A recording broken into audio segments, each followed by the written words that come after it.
hilarious, but Matthew had mentioned that, reference like wanting to know what the data was for how much you actually ran in that game all over the place. Is that something that you can quantify? how much yards I had? Yeah. Oh yeah, no, I was told how much yards I had. It was substantial. But yeah, it's part of what what ended up happening with the game plan and how things played out. It was just kind of how the game played out. And I said it over and over again. Whatever the job is, just want to be able to go out, execute, handle it. You get in that huddle and next time go out and handle it the next play. So that's what it's going to be. That's what it's going to be. And roll with it. What's unique about the way Yarbs gets everybody in the receiver room that are playing? Just think about guys like Tyler who suddenly have to step into a role like they did last Sunday and other guys like that. Yeah, I don't know if it was like what it is. I mean, I think this guy just want to play for him. I think he's himself. He's honest. You know what you're getting with Yarbs, and he just cares. I think that ultimately that's what it is. Like he really, truly cares about your well-being beyond football. Obviously, he knows that's part of it, but I think just because of his ability to love his guys, I think that's what makes it pretty special. And obviously, there's all the other stuff that comes after that, just being such a good technically sound coach. What he's harping guys on, and then pushing guys to play the game the right way. It just brings guys along, and then you do that you've been doing this for a while now, and you have a standard in the room, and then you just call it to the standard every day. Yarbs said you were once the rookie coming in and learning from him formations day one. You told me the first thing he always teaches.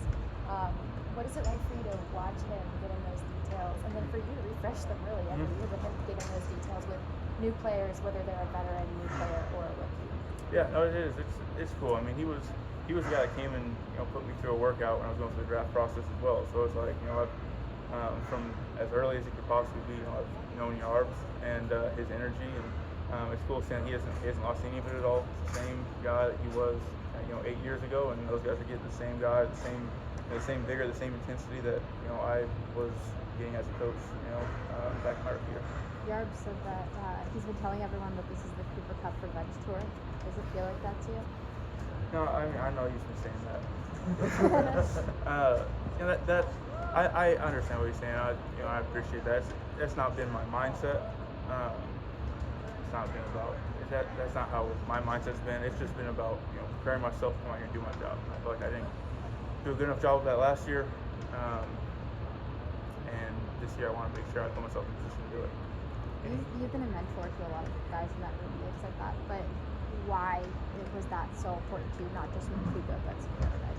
Yeah, and that's, I've touched on it a little before, but I think it really goes back to the very beginning. I mean, I was lucky in college. I had mentors ahead of me when I got in there, Brandon Kaufman, Greg Hurd, Nick Edwards, Ashton Clark, guys that just were the guys in college and took me under their wing. I got to the NFL, and you hear horror stories about how you're treated as a rookie, and it was the complete opposite. I came in, Robert Woods, Sammy Watkins, Tavon Austin, guys that just ran Cooks the next year that just wanted to pour into me and teach me and show me how to do things. And I was just so appreciative of my experience as a rookie, as a freshman in college, and when you are at the bottom of the totem pole, how you're treated, I think goes a long way. And I know the confidence and the growth that I had because of those guys was so important to who I am today. And I'd be doing such a great disservice to not pay that forward and care about the guys that are coming in here that have an incredible experience of being able to play in the NFL and being able to have someone that I've had reps. And if you want to listen to some of my thoughts on it, then I'm happy to share them with you. Having been on IR last season, any advice or message you passed on to Puka to kind of help him navigate? Oh yeah, he knows. I mean, he unfortunately had to go through it during training camp a little bit here. You just take it a day at a time. I think ultimately the goal is to get back healthy, and we just to come in a day at a time. And I know it's just so hard, and he's hurting because he wants to be out there so bad. We know how much he cares and how much he cares about not letting guys down, and just reminding him we're here for him, and we're excited to get back to healthy, strong people at the right time.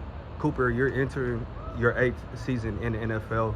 What importance and what challenges are there in just recuperating? Yeah, well, I think that's always been the thing. I mean, establishing some kind of like routine, some kind of plan for how you go about turning your body over, and you know, that's been something that's been developed over time. It's funny, as Kobe was just talking about that out there. Just how do I turn my body over and things like that.